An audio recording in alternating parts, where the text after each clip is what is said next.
we begin with the breaking news from Minneapolis. Violent protests raged for a second straight night following the death of George Floyd after being arrested by a Minneapolis police officer.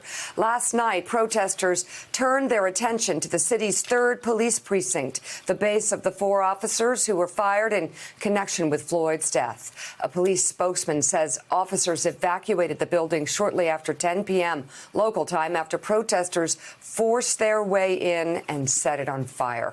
Here's how some of that played out live last night with MSNBC's Ali Velshi on the scene. They're celebrating symbolically that they have taken control of the police station. Now, here's the question we don't have an answer to, Brian. We know there are or were, to my count, I think at least 5 police officers that I could see. They might have been the same ones on the roof as were in the back.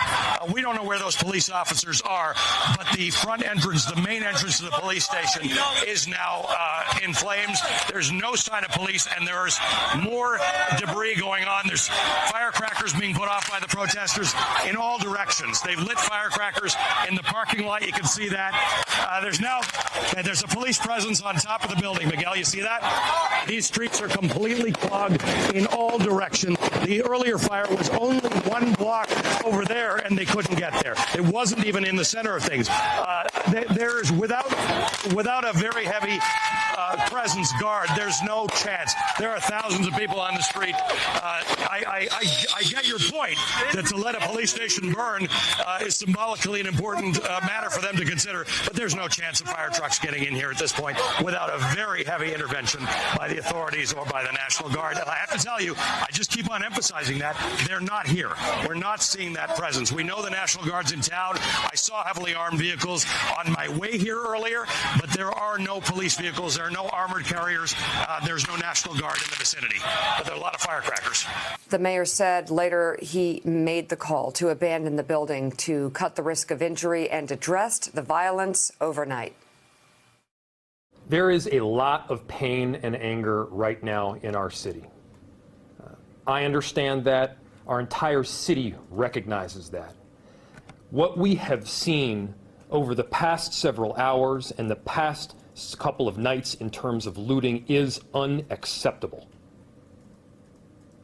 Our communities cannot and will not tolerate it.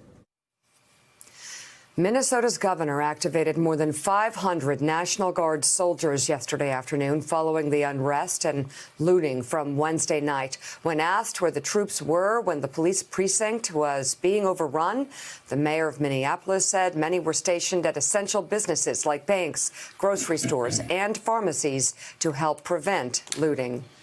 We got live pictures right now as the city still burns. Yeah, as the city still burns. And the mayor is right when he says that it is unacceptable. The rioting, the looting. Let's just go down the list, and we will start with the images that we're looking at now. This is unacceptable. It's despicable behavior. It actually turns a lot of Americans against the good cause. The cause of justice for all Americans, but especially in this case for Black Americans. And the governor of Minnesota, I know he's called out the National Guard.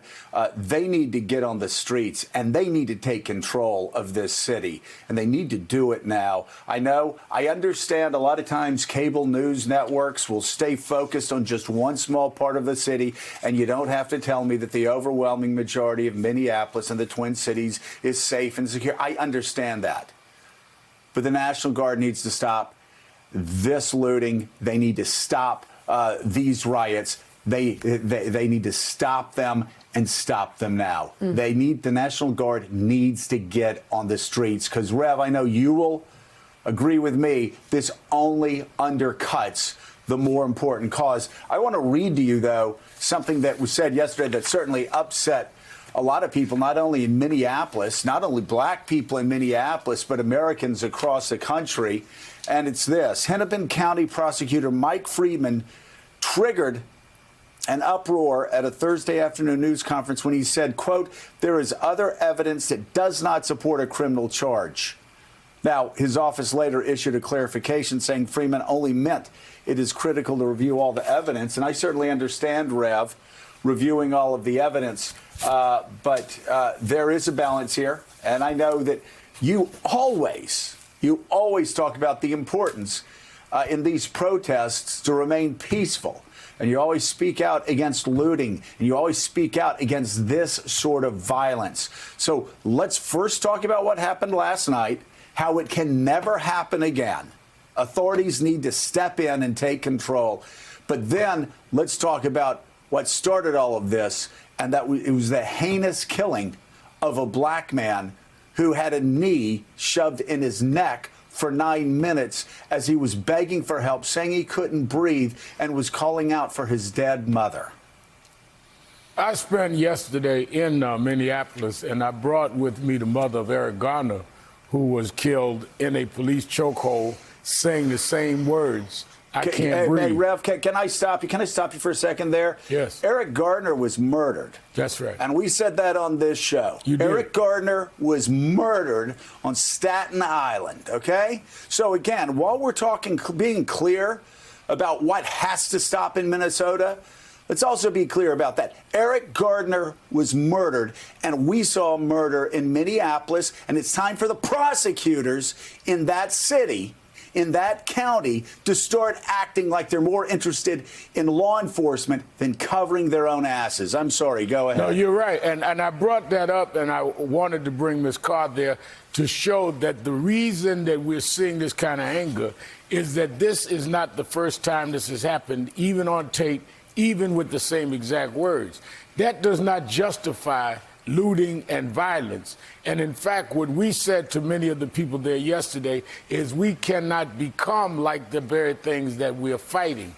But the context of it, we saw it spread their protests all over the country. We saw in Louisville, Kentucky, where a young lady, Breonna Taylor, her mother, was just on my show here, Politics Nation, on this station just 2 weeks ago. People are very outraged, and justifiably so, about the criminal justice system.